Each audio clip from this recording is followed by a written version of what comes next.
इंदिरा एकादशी व्रत कथा। हरे कृष्णा, राधे राधे। आप सभी भक्तों का दिन शुभ और मंगलमय हो। हिंदू धर्म में एकादशी व्रत का विशेष स्थान है। वर्ष भर में आने वाली 24 एकादशियों में प्रत्येक का अपना अपना अलग महत्व बताया गया है। आश्विन मास के कृष्ण पक्ष की एकादशी, जिसे इंदिरा एकादशी के नाम से जाना जाता है, यह तिथि विशेष रूप से पितृ तर्पण और श्राद्ध कर्म करने के लिए उत्तम मानी जाती है। धार्मिक मान्यता है कि इस दिन उपवास, पूजा और दीपदान करने से पितरों की आत्मा तृप्त होती है और भगवान विष्णु की कृपा से जीवन में सुख समृद्धि आती है। शास्त्रों के अनुसार इंदिरा एकादशी पर दीपक जलाने का विशेष महत्व है। तो आइए श्रवण करते हैं इंदिरा एकादशी की व्रत कथा। भगवान श्री कृष्ण की भक्ति से भाव विह्वल होकर अर्जुन ने कहा, हे प्रभु, अब आप कृपा करके आश्विन माह के कृष्ण पक्ष की एकादशी की कथा को कहिए। इस एकादशी का क्या नाम है तथा इसका व्रत करने से कौन सा फल मिलता है? कृपा कर विधान पूर्वक कहिए। अर्जुन की बात सुनकर भगवान श्री कृष्ण ने अर्जुन से कहा, हे धनुधर, आश्विन माह के कृष्ण पक्ष की एकादशी का नाम इंदिरा है। इस एकादशी का व्रत करने से सभी पाप नष्ट हो जाते हैं और नरक में गए हुए पितरों का उद्धार हो जाता है। श्री कृष्ण जी बोले, हे अर्जुन, इस एकादशी की कथा के श्रवण मात्र से ही मनुष्य को अनंत फल की प्राप्ति होती है। मैं यह कथा सुनाता हूँ, तुम ध्यान पूर्वक श्रवण करो। सतयुग में महिष्मती नाम की नगरी में और इंद्रसेन नाम का एक प्रतापी राजा राज्य करता था। वह पुत्र, पौत्र, धन धान्य आदि से संपन्न था और उसके शत्रु सदैव उससे भयभीत रहते थे। एक दिन राजा अपनी राज्य सभा में सुखपूर्वक बैठा था कि महर्षि नारद वहां आए। नारद जी को देखकर राजा आसन से उठा, प्रणाम करके उन्हें आदर सहित आसन दिया। तब महर्षि नारद ने कहा, हे राजन, आपके राज्य में सब कुशल से तो हैं। मैं आपकी धर्मपरायणता देखकर अत्यंत प्रसन्न हूँ।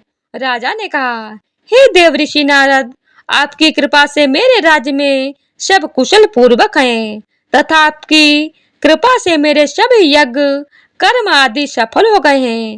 हे महर्षि, अब आप कृपा कर यह बताएं कि आपका यहाँ आगमन किस प्रयोजन से हुआ है और मैं आपकी क्या सेवा कर सकता हूँ? महर्षि नारद ने कहा, हे नृपोत्तम, मुझे एक महान विस्मय हो रहा है कि एक बार जब मैं ब्रह्मलोक से यमलोक गया था, तब मैंने यमराज की सभा में तुम्हारे पिता को बैठे देखा।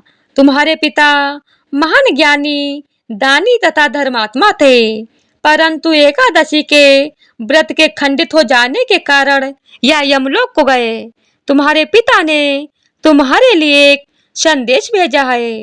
राजा ने उत्सुकता से पूछा, हे देवऋषि, यमलोक से मेरे पिता ने क्या संदेश भेजा है? कृपा कर यथाशीघ्र कहिए। देवऋषि नारद कहते हैं, राजन, तुम्हारे पिता ने मुझे अपने पास बुलाया और कहा, हे देवऋषि नारद, आप मेरे पुत्र इंद्रसेन, जो कि महिष्मती नगरी का राजा है, उसके पास जाकर एक संदेश देने की कृपा करें कि मेरे किसी पूर्व जन्म के बुरे कर्म के कारण ही मुझे यह लोक मिला है। यदि मेरा पुत्र आश्विन माह के कृष्ण पक्ष की इंदिरा एकादशी का व्रत करे और उस व्रत के फल को मुझे दे दे, तो मेरी मुक्ति हो जाएगी। मैं भी इस लोक से छूटकर स्वर्ग लोक में वास करूं। इंद्रसेन को अपने पिता के यमलोक में पड़े होने की बात सुनकर महान दुख हुआ और उसने नारद जी से कहा, हे देवऋषि नारद जी, यह तो बड़े दुख का समाचार है कि मेरे पिता यमलोक में पड़े हैं। मैं उनकी मुक्ति का उपाय अवश्य करूंगा। आप मुझे इंदिरा एकादशी व्रत का विधान बताने की कृपा करें। नारद जी ने कहा, हे राजन, आश्विन माह के कृष्ण पक्ष की दशमी के दिन प्रातः काल श्रद्धा पूर्वक स्नान करना चाहिए। इसके उपरांत दोपहर को भी स्नान करना चाहिए।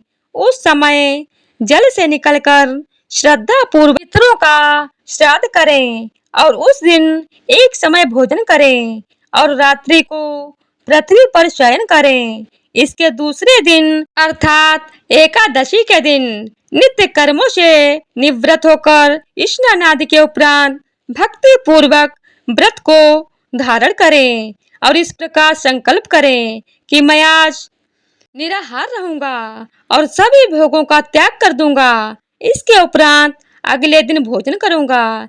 हे ईश्वर, आप मेरी रक्षा करने वाले हैं। कृपया आप मेरे उपवास को संपूर्ण कराइए। इस प्रकार आचरण करके दोपहर को भगवान शालिग्राम की प्रतिमा को स्थापित करें और ब्राह्मणों को बुलाकर भोजन कराएं तथा दक्षिणा दें। भोजन का कुछ हिस्सा गाय को अवश्य दें और भगवान विष्णु का धूप दीप नैवेद्य आदि से पूजन करें तथा रात्रि को जागरण करें। तदुपरांत द्वादशी के दिन मौन रहकर बंधु बांधवों सहित भोजन करें। हे राजन, यह इंदिरा एकादशी के व्रत की विधि है। यदि तुम आलस्य त्याग कर इस एकादशी के व्रत को करोगे तो तुम्हारे पिता अवश्य ईश्वर के अधिकारी बनेंगे। नारद जी राजा को सब विधान समझाकर अंतर्धान हो गए। राजा ने इंदिरा एकादशी के आने पर उसका विधान पूर्वक व्रत किया। बंधु बांधवों सहित इस व्रत के करने से आकाश से पुष्पों की वर्षा हुई और राजा के पिता यमलोक से रथ पर चढ़कर स्वर्ग लोक को चले गए। इस एकादशी के प्रभाव से राजा इंद्रसेन ने भी यह लोक में सुख भोग कर अंत में स्वर्ग लोक गए। आगे भगवान श्री कृष्ण ने कहा, हे कुंती पुत्र, यह मैंने तुम्हारे सामने इंदिरा एकादशी के महात्म्य का वर्णन किया है। इस कथा के पढ़ने व सुनने मात्र से ही सभी पापों का शमन हो जाता है और अंत में मनुष्य स्वर्ग लोक का अधिकारी बनता है। भगवान श्री कृष्ण कहते हैं, हे अर्जुन, मनुष्य जो भी प्रण करे उसे चाहिए कि वह उसको तन मन धन से पूरा करे। किसी भी कार्य का प्रण करके उसे तोड़ना नहीं चाहिए। तो एक बार प्रेम से बोलिए श्री कृष्ण भगवान की जय हो। अब आइए सुनते हैं एकादशी के दिन सुनी जाने वाली श्री शालिग्राम जी की पुण्य फल प्रदान करने वाली सच्ची कथा। एक कसाई था, सदना। वह बहुत ईमानदार था। वह भगवान के नाम और कीर्तन में मस्त रहता था। यहाँ तक कि मांस को काटते बेचते हुए भी वह भगवान नाम गुनगुनाता रहता था। एक दिन वह अपनी ही धुन में अर्थात भगवान के नाम को जपते हुए कहीं जा रहा था कि उसके पैर से एक पत्थर टकराया। वह रुक गया और उसने देखा एक काले रंग के गोल गोल पत्थर से उसका पैर टकरा गया है। उसने वह पत्थर उठा लिया और अपनी जेब में रख लिया, यह सोचकर कि यह मांस तोलने के काम आएगा। वापस आकर उसने वह पत्थर मांस के वजन को तोलने के काम में लगाया। कुछ ही दिनों में उसने समझ लिया कि यह पत्थर कोई साधारण नहीं है, क्योंकि जितना वजन उसको तोलना होता उतना पत्थर वजन का ही हो जाता। धीरे धीरे यह बात फैलने लगी कि सदना कसाई के पास वजन करने वाला पत्थर है। वह जितना चाहता है पत्थर उतना ही तौल देता है।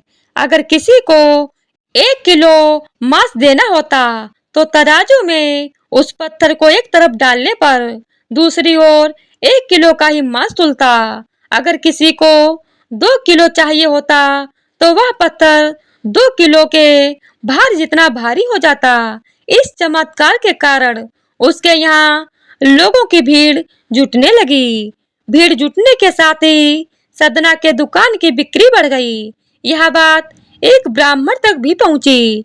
हालांकि वह ऐसी अशुद्ध जगह पर जाना नहीं चाहता था जहां मांस कटता हो वह बिकता हो, किंतु चमत्कारिक पत्थर को देखने की उत्सुकता उसे सदना की दुकान तक खींच लाई।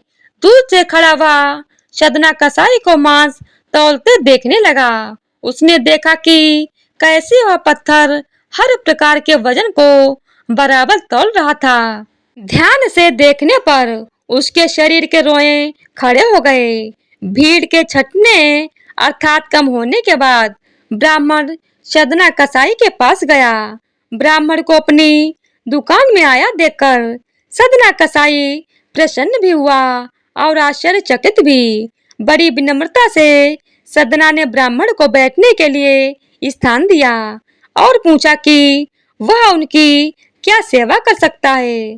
ब्राह्मण बोले, तुम्हारे इस चमत्कारिक पत्थर को देखने के लिए ही मैं तुम्हारी दुकान पर आया हूँ, या यूं कहूँ कि ये चमत्कारी पत्थर ही मुझे खींच कर तुम्हारी दुकान पर ले आया है। बातों ही बातों में उन्होंने सदना कसाई को बताया कि जिसे पत्थर समझकर वो मांस तौल रहा है वास्तव में वो शालिग्राम जी हैं, जो कि भगवान का स्वरूप होता है। शालिग्राम जी को इस तरह गले कटे मांस के बीच में रखना और उनसे मांस तौलना बहुत बड़ा पाप है। सदना बड़ा ही सरल प्रवृत्ति का भक्त था। ब्राह्मण की बात सुनकर उसे लगा कि अनजाने में मैं तो बहुत बड़ा पाप कर रहा हूँ। अनुनय विनय करके सदना ने वह शालिग्राम उन ब्राह्मण को दे दिया और कहा कि आप तो ब्राह्मण हैं, इसीलिए आप ही इनकी सेवा परिचर्या करेंगे। इन्हें प्रसन्न करें। मेरे योग्य कुछ सेवा हो तो मुझे अवश्य बताएं। ब्राह्मण शालिग्राम शिला को बहुत सम्मान से घर ले आए। घर आकर उन्होंने श्री शालिग्राम को स्नान करवाया। तत्पश्चात पंचामृत से अभिषेक किया व पूजा अर्चना आरंभ कर दी। कुछ ही दिन बीते थे कि उन ब्राह्मण के स्वप्न में भगवान श्री शालिग्राम जी आए और कहने लगे कि हे ब्राह्मण, मैं तुम्हारी सेवाओं से प्रसन्न हूँ, किंतु तुम मुझे उसी कसाई के पास छोड़ आओ। स्वप्न में ही ब्राह्मण ने भगवान शालिग्राम से कारण पूछा तो उत्तर मिला कि तुम मेरी अर्चना पूजा करते हो, मुझे अच्छा लगता है, परंतु जो भक्त मेरे नाम का गुणगान कीर्तन करते रहते हैं उनको मैं अपने आप को भी बेच देता हूँ।